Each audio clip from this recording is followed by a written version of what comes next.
Hello and welcome to Thinking Out Loud. I'm your co-host, Cameron McAllister. And I'm your co-host, Nathan Rittenhouse. In this episode, Cameron and I decide that your church probably isn't a cult, and point out that you can be critical about something, but you need to use accurate language to do it. And so in a time in which many people are talking about their deconversion or deconstruction as leaving a cult, we're going to throw a yellow flag on the play and say, let's use a little bit of caution here in the way we use our words. Thinking Out Loud is an organization that travels and speaks and teaches. We provide online curriculum and training, online discussion formats, also this podcast that you're listening to.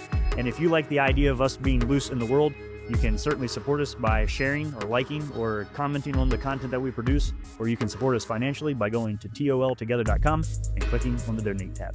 So there's a new accusation. Well, perhaps it's not a new accusation, but this certainly seems to be a development that I'm hearing more and more of, Nathan, in critiques of Christianity. But what gives this a special force is that this is coming from insiders. So people who were raised as Christians who are now in the deconstructing process. And in case it needs to be said, it probably doesn't, but deconstructing here is being used in sort of a novel sense. This does not refer to French theory. We were talking about calling into question the faith of one's childhood, usually, and going through it critically. The outcome of deconstructing, by the way, the outcomes are diverse, and often people end up with a renewed vigor for their faith, and indeed maybe a more mature faith at the end of this process. So I think it's important to say that, because the Yeah. word I think scares some people, but it need not be the case. Everybody comes to. Well, you said one. Yeah, go ahead. Yeah, you said one time that it's almost synonymous in many people's lives with growing up. I think so. But there comes a point where we need to, even if we've grown up with a very stable sense of the faith and in a good plausibility structure, we still have to take ownership of our faith. And so that is an So what's important thing. so that's not news to anybody. What's the Right. new accusation? Yes. So What's the new terminology here? cult.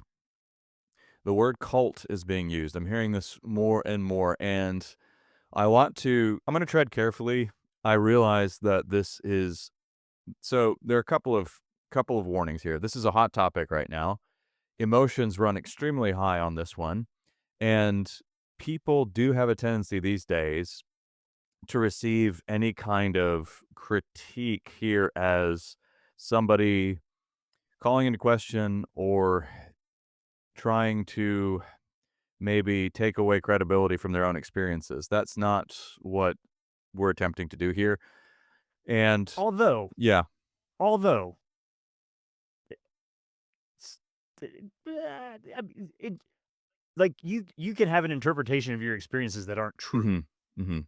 So let's Yeah, sure. try to be objective on both sides here of saying that people's experiences are valid, That but we want to point to some reframing of this mhm. in a way of saying let's be accurate in the way that we talk about our experiences, perhaps. Yeah, so that's the word I was searching for there and having a hard time with was invalidate. Yeah, so that said, though, cult is a very specific word, and it has some very specific connotations, and we wanna be careful how we use these words. So, all the qualifications I'm done with now, let's just get into it. So, for many people, this is the critiques I'm hearing are coming often from evangelical circles, and they are also used in conjunction often with cases of moral failure and abuse from leadership. So a recent example would be the International House of Prayer. No need for us to go into all of the sordid details there. You can look those up yourself. We don't want to, reproduce those right now, but they're the latest to find themselves in the midst of scandal. So people are coming, I've heard some accounts of people who've come forward from that group who had had experiences with that group or been involved with the International House of Prayer. And they're saying things like, yes, I was part of a cult. And now I'm starting to put all of the pieces together. Let me tell you what happened. We were trained as missionaries. We were trained to go after what's called the 1040 window. What's interesting about this, Nathan, is if you have any background with missions whatsoever or no missionaries, I am a missionary kid. I come from, that's my background. That's my childhood. I grew up on the mission field in Vienna, Austria. I was there till I was 14. My parents were there for over 20 years serving as missionaries. And I was in a missionary community. And I can tell you, as God is my witness, these people weren't perfect, but they were wonderful people who had sacrificed so much and in many cases risked their lives, gone to jail to go and share the gospel. Now, you might disagree with what they were doing. You may think that they were deluded in doing that. But one thing that I wouldn't call into question with the community in which I was raised and I grew up was their character. But the way this is being framed here is that, well, this whole training of missionaries, there's a real insidious side to it. This has to do with power and control and leveraging influence. And there's there are kind of nefarious aspects to this. And so I think I take this seriously enough to, I think, respond to it seriously because I think these are a number of very serious accusations. But first, let's just start with questions of accuracy because that's what you were talking about earlier, Nathan, and I think that's very important. So, when you hear a word cult, like cult being used in conjunction with evangelicalism, let's talk about that a little bit. Mhm. Well, let's step back even further to look at. I think there's been a development in the way in which we've used the word cult and what it's the connotations and definitions. So check this bad boy out. Pulled out my handy dandy 1954. My dictionary is bigger than yours, maybe. Um, No, maybe. Look at that. 1954 Webster. Yeah, I got this as a gift for a birthday present one time or something. Mm. It's hilarious. But That's not um, what I got for my birthday. I just want to state that for the record. I got you get bicycles. a giant dictionary. Yeah, I had people in my life. Unicycle for a birthday present once. Oh, okay. Well, there you go. Um, That balances it out. so cult. This is interesting. So this is 1954. Sometimes I get a kick out of going back to like pre-internet definitions and things Yeah. to say where did this all start Mhm. from. And so really, if you look at Webster in 1954, the definition of cult is to cultivate worship.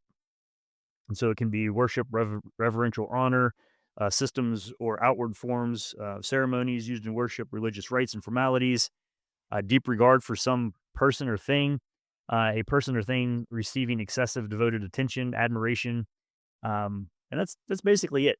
And so it really has a broader definition in 1954 that's downstream of cultivating worship.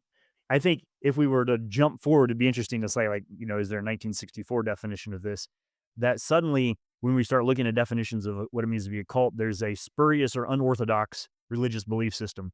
Yeah. So it comes to mean a a very niche or small um, secret kind of knowledge, very small group, very tight knit and clearly defined boundaries that are also often massively controlled by a charismatic leader. And so the connotation that has developed by the time we get to 2025 of cult is a sense of yes, there is a worship, but it does not have a broad appeal. It isn't trying to have that. It's for a very small group of special knowledge and is highly, highly restricted and governed and controlled with a very centralized, Mhm. oftentimes charismatic leadership that manipulates everybody else's life and has no accountability to the group itself. So that is the functional way in which I think most people think about cults today. And in that case, evangelicalism, you're going to have to stretch it to get it to fit there. Yeah, and here, let me provide an updated definition just real quickly just to balance out the roster, but this comes from from Britannica. But cult, usually a small group devoted to a person, idea, or philosophy. The term cult is often applied to a religious movement that exists in some degree of tension with the dominant religious or cultural inclination of a society. I want to come back to that one in a second because that's actually very important. I'll read it again. Well, that means Christianity was a cult from the beginning. It started as Sure.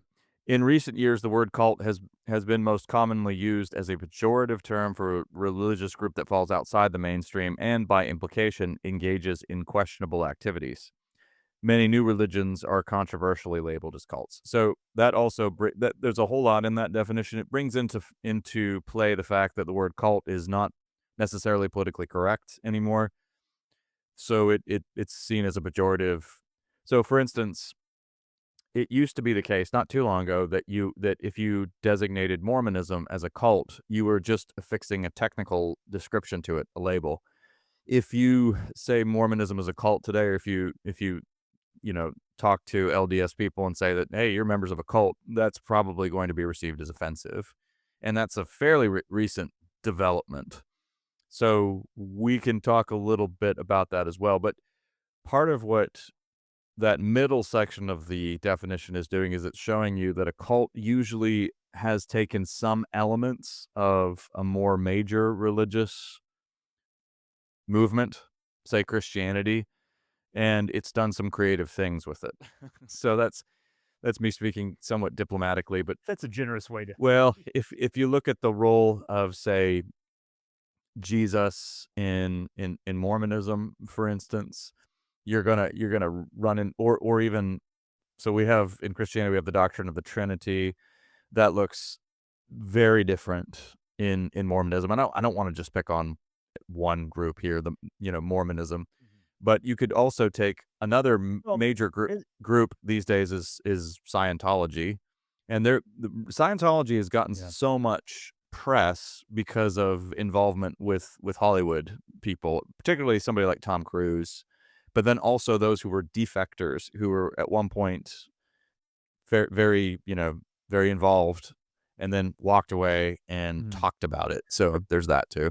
But Islam also would fit in here as a downstream of. I think Muhammad did think he was writing biblically adjacent, biblically dependent Yes, and religious. yeah, so here's where I'm yeah, I think technically you're right. I'm cautious there because I'm aware that there is a whole mountain of academic material dealing with just this very question of what constitutes a Mhm. cult and what doesn't. Islam clearly is taking elements of Christianity. If you read the Quran, you will encounter Abraham, I Jesus, Jesus and Moses. Moses roles are somewhat different. Things happen differently. Jesus is a mighty prophet, but he's not the son of God. So you have some of that, but there are some subtleties there. Well, okay, hang on. Subtleties aside, Mhm. can we bring this back around and say, Yeah. however you want to slice and dice the subtleties of it, your church probably isn't a cult. Yes. Let's talk about why that's the case. So, I'm gonna we're gonna set aside we made the qualifications at the beginning of the episode, so I'm not gonna repeat them now. But using a word like cult in conjunction with evangelicalism is a stretch at best, but it's probably worse than that. Okay. So, why would we say that? So let me float a distinction here that I think may give us a little bit more purchase on this and may help us a little bit. I would say something like evangelicalism, and I am picking on evangelicalism both because that's the culture in which I grew up and also because that's where most of these critiques are coming from. Evangelicalism is a subculture, not a cult. What do you think of that, Nathan? No, I think that's right. One of the things that I would point to as a defining characteristic there is that even if you're part of a um, so the authority question is the big question at play here. Like who's in charge of this and who can essentially manipulate or coerce other people into doing what and who gets to say. And most evangelical churches are going to use scripture for that. And so if you're part of a group that uses as its authority the same authority that hundreds of thousands or millions of other people are using, that's distinctly different than like, hey, we're going to drink the Kool-Aid or jump on the next comment that goes by. Mhm. So even if you're like, oh, I'm not really sure about the leadership structure of our church, if it is a church that is using scripture, you're probably not a cult. And if you, and especially if the congregation has some say in how leadership is chosen, or there's a board, or there's accountability, or something like that, then you're not technically in a cult either. I, I, Okay, well, hold on, and hold on, hold on. yeah, do that, and then I have some other Well, let thoughts. me play devil's advocate for a second. So I think some listeners may be getting frustrated here. They're going to need to let's give this as fair a shake as we can. So let me steel man the position to the best of my abilities. What would we say to somebody who then counters and says, look at the way evangelicalism has ushered in tremendous political power, for instance. I mean, this is more than just a voting bloc. And look at the shape of our politics right now. And look at the role that evangelicalism played in that. Now, also look at the fact that what has been exposed in recent years, arguably since 2016, is that evangelicalism really is more of a political movement than a religious one, and it is motivated by little more than a naked grab for power. all of the convictions that were supposedly animating this movement really proved to be secondary. When push came to shove, it was exposed definitively for the world and everyone that really the main object of the game was power and control. So how would we respond Okay. to that? Because that's All right. something I'm So I hearing can too. start in on this. Yeah. Yeah. Okay. So there's a difference between a false religion and a cult. Let's keep our definitions precise. Mhm. So you can have a broad religious movement, and I think there are false religions that believe things that aren't true. But to claim that you're a part of a tiny secret cabal of people who are so politically Mm. powerful that you could restructure the outcome of a national election, eh, like suddenly that's pushing the definitions of cultishness into a whole different um sphere or realm. So like can you be part of a cult of 150 million people? At that point it's going to be hard to say Mhm. that there's one person who's controlling everybody and manipulating them and dictating what they read and do and what they travel and what they wear and what they eat and what they drink and what type of vehicle they have and what type of entertainment they're involved. Like you're I get the desire to say this is misguided. I get the desire to say Yeah. this is wrong or that I disagree with it politically, but you can't call that a cult. And can I So add yeah. but so just because something isn't a cult doesn't make it good or true or right or real. And here's another Let's not set that up that as a, you know, dichotomy well, there. and here's something else I take issue with in the critique that I just leveled, which is not me, by the way. That's me trying to offer a devil's advocate position there. So, regardless of what our political convictions are, and regardless of where we fall on the whole Trump debate, for instance, look, when we say something like that, so a critique like that, I tried to articulate it well, and it carries some force, but it's also a blanket statement. And it's also, you'll notice that it blithely assumes the motives of everybody involved.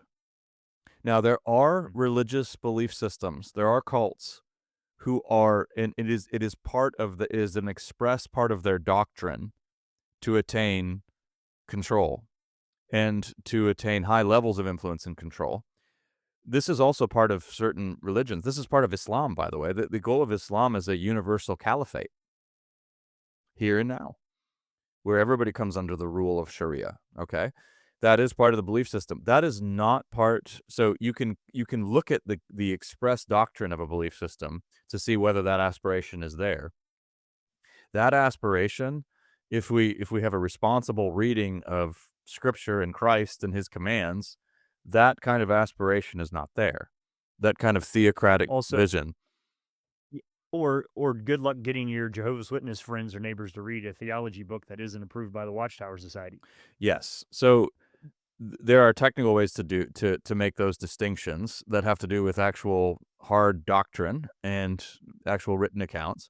But also, look, even when it comes to current elections, I agree. I will readily concede that there is an uncomfortable relationship and a tension between politics and evangelicalism, in particular the Conservative Party. But you know what? This is not to explain it away. That tension is perennial, and it's not unique to evangelicals at all. There's a political tension in mainline churches with and progressive churches. That's part of being in the world and not of the world. So I wanna state that clearly for the record. But also, there are plenty of people who can make decisions regarding voting that you'd believe are deeply misguided and wrong, but they can still make those decisions for what they believe. They're acting according to their lights. They are trying to do the best that they can.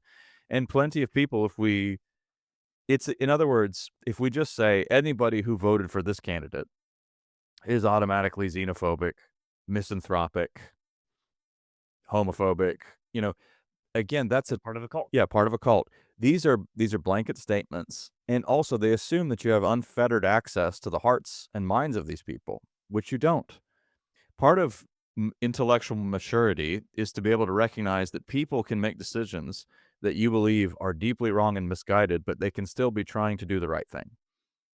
and they may have had legitimate reasons for trying to. So people are trying to do what is right. That's just an Augustinian anthropology, by the way. Nobody acts purely out of malice and wickedness, even though they may be, in fact, motivated by malice and wickedness. But their motivations, they think they're doing the right thing. That might, I don't know if I'm being very clear there, Nathan. So maybe Well, sort us out let's here. run this back the other Yeah. direction. Yeah. So you can believe the wrong thing for the right reason in your own mind.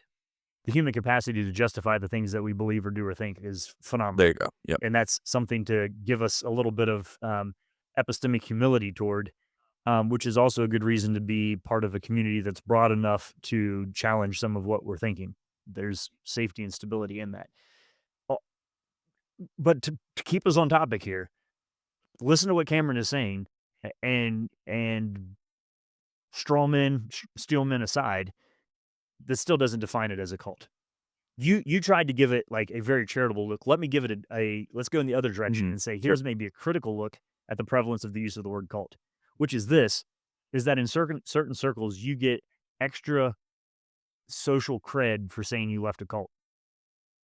I mean, if you go back and look Yeah. at the TED Talks and the YouTube videos and the people who are platformed and who write books who came out of like legit real cults, I mean, like tied up in some guy's basement for 12 years with 20 other girls. Um, that's different than like, oh, hey, my parents took me to Sunday school. It just, but this sense of like I changed my mind, therefore I'm right, Hmm. or I grew up in this system of religion that had a set of boundaries and had a vision of purpose and meaning and morality and good and truth and beauty and justice and how to behave, and how to live well, and I left that. Those are totally different Hmm. things to say I was manipulated and forced into something, and it was this secret little group who was just trying to do this little weird thing with this certain group of artists, versus I was part of something that was trying to be a global invitation Hmm. to a broad concept of whosoever may come that by and large shared 99.9% of its theology with a billion other people. I'm also I here's the sorry, yeah. I'm not convinced you're part of a cult. Here's something else, Nathan. I mean, I think I'm wondering about the role of the internet in all of this too, because and social media in particular, because it is possible. We just have so much footage of our childhoods, and our kids will have even more. It's really, yeah, that's an amazing and frightening paradigm shifting kind of consideration. It's I'm almost I'm disconcerted by how comfortable and easy my children are with seeing footage of themselves and loving to see themselves on video. When I was young, seeing myself on video was a strange and surreal experience. If somebody had a camcorder, and The future of nostalgia will be the wild. future of nostalgia will be wild, and indeed is wild. So it's possible. I mean, you can find so many there are so many bizarre nostalgia accounts out there. There's this whole weird nostalgia sector of the internet that is just filled with pictures of the early 2000s or the 90s, 1990s with and reincorporates that music. But all of the hallmarks of the evangelical subculture, there was this whole I mean, there was so much of it was pop culture. You can grab whether it's a AC oh, wow, I almost said AC/DC. Goodness gracious me. DC Talk, very different from AC/DC. This is not Highway to Hell. This is Jesus Freak, okay? Come on, Cameron.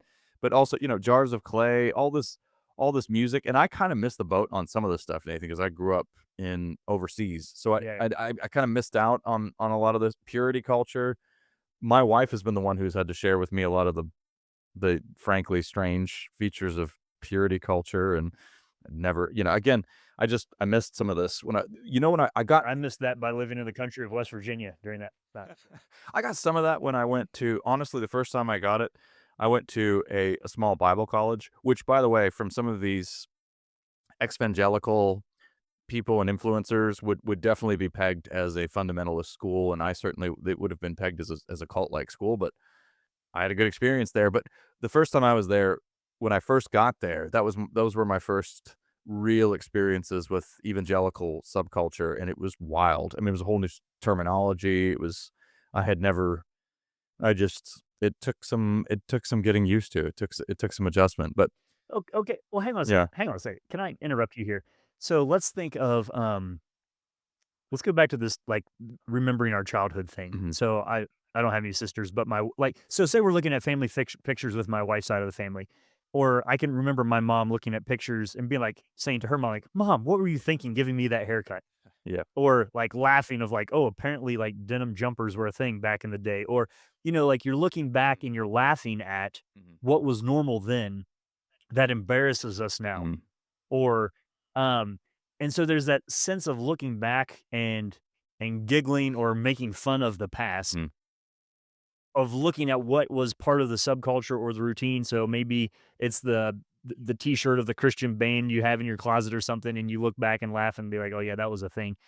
Um, that so there's a difference between looking back and recognizing that and being like, "Oh yeah, I was manipulated into some form of extremism, and everybody was out to get me and craft and shape and form me for some." I, I, I'm not articulating this way well, but help me Mhm. balance out the difference between looking back and saying, "Yeah, that was a funny time. I'm glad we've moved on from that," versus Yeah, I mean, that was abuse. oh, well, some Now, maybe some of you had haircuts as children that you thought was abusive, but set that question aside. well, I'm very wary here. I wanna be careful too because I know some people have experienced they've had horrible experiences with, in communities of faith and in churches. I think Okay, but yes, yes, yes. Just to interrupt you, I'm not saying that that is not true. sure. I'm saying that doesn't make it a cult. Right. No, and I think when we yeah, so and I think it's very important to point that out.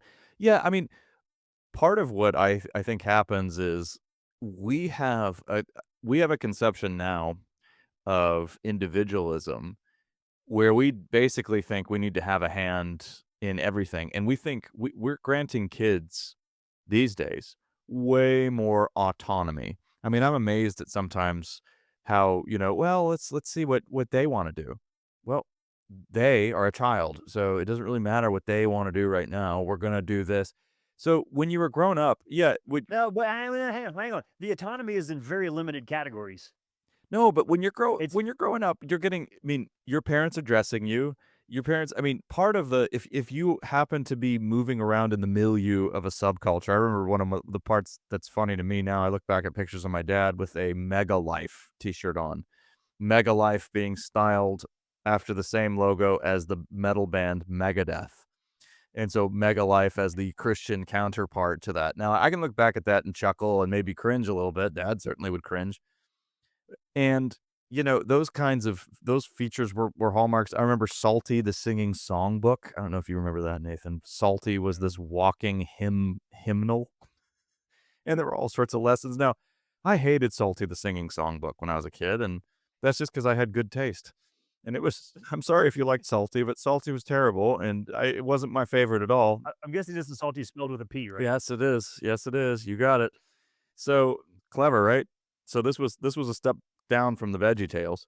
But all that to say, I mean, yes, could I turn a sardonic eye to all of that? Yes, but I don't want to I mean, I think that merits more of a chuckle than a kind of withering scorn. And I again, I wanna be careful. I'm not sure that makes sense. I can hear so many critics shrieking in my head as I say some of these things. "Don't be so dismissive, don't" but, yeah, I think, We're not invalidating the experience. no, and We're challenging the definition. yeah, we're challenging a definition. I think that's right. And so when abuse does happen, by the way, are the what's the authoritative book in evangelical circles? It's scripture.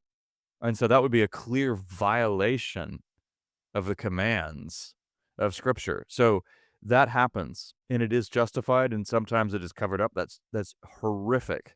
But that's a deviation from the theological vision and indeed the vision of life of discipleship to Jesus that we have in the authoritative text.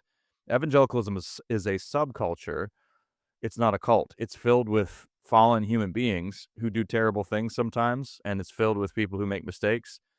And it has an uneasy relationship with the culture, just like everybody else does. This is not me explaining away. We all have to make our way through a world filled that is basically Vanity Fair.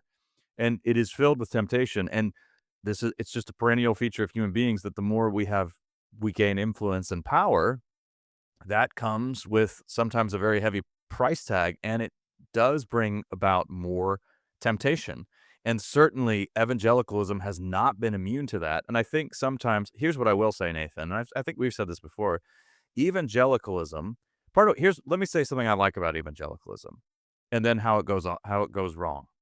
Here's what I like about evangelicalism, what I remember from my childhood, from those communities, and what I still see. I love the urgency and the energy and the intensity of evangelicalism. In its best expressions, it's not a political movement. I mean, remember, I think evangelicalism begins in earnest as a movement in the United Kingdom. And David Bebbington, I think, remains probably the premier historian on evangelicalism. He's works with Baylor now. But that zeal, that passion, that sense of urgency of we've got to get out there. We've got to get the gospel out there. You know what? It's very refreshing for me because I'm a Presbyterian. So if there's one thing Presbyterians don't usually display, it's urgency, specifically when it concerns evangelism, right? But there's that urgency, there's that energy, there's that creative zeal. Let's mobilize people. Let's make stuff happen. Let's get movements going. And so I remember being at a big conference my dad had put together. It was called Love Europe. This was 1989 in Germany. It was an amazing time. I mean, those were some wonderful days, holy days with wonderful people and a real zeal for the gospel and passion. It felt beautiful. So, but that can go off the rails too when we find something that's really effective. Hey, this is really working. We're gaining cultural influence and leverage, and then we begin to prioritize the influence over the conviction. It's a subtle move. It's easy to do because you could say, I'm just being missional. I want to ensure that these doors continue to remain open. I want to make sure that we're continuing to be strategic in our engagement. But if it comes at the cost of your actual convictions, there are times where your faith is going to have to cost you something, where doors will be slammed in your face, where you'll receive the scorn and hatred of the world. And we need to be willing to have that too. There's nothing wrong with positive cultural influence, but if it comes at the cost of your convictions, it's too high. And I think that's the real tension that we've been wrestling with here in earnest in the United States for a long time now. I mean, 2016 was not the beginning of that. I mean, that's been happening for a while. So, to bring this to a close, let's be careful with our words. Because we can, by identifying with something that isn't quite technically correct, we can also denigrate the experience of other people that really have come out of cults. Or, so we want to be thoughtful there and considerate along the way, and to recognize that the abuse of something does not redefine what it is. I think I was like 2 years old before I first knocked my teeth out with a tricycle, which is a foretaste of other creative ways in which I would use wheels to knock teeth out. But my kids have a tricycle. I continued riding a tricycle. I recognize that the tricycle is a lot of fun, and there are ways that you can be hurt with a tricycle. What I don't do is talk about how a tricycle is a torture device and a death trap, and my parents were trying to manipulate me into something that. So the way in which we judge the motives of other people, the way in which we think about what the original intent of the thing is, and the way in which we think about the relationships that are established within it and the leadership that's organizing it, and who actually receives the worship and who actually receives the honor and the glory and the credit for the good that is happening. Those are some of the things that we can evaluate to decide whether or not we're actually part of a cult. And maybe you are.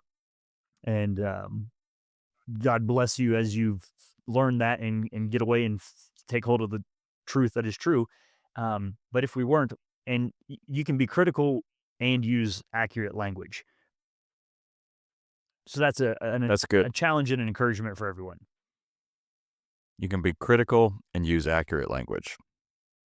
Good word.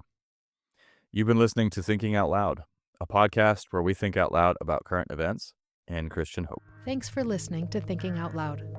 If you'd like to learn more about what we do, book Nathan or Cameron, or if you'd like to support us financially, whether through a one-time donation or on a monthly basis, you can do so on the donate page at www.toltogether.com.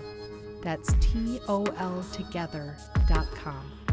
And please consider leaving us a 5-star rating and sharing this content with your friends. It really does help.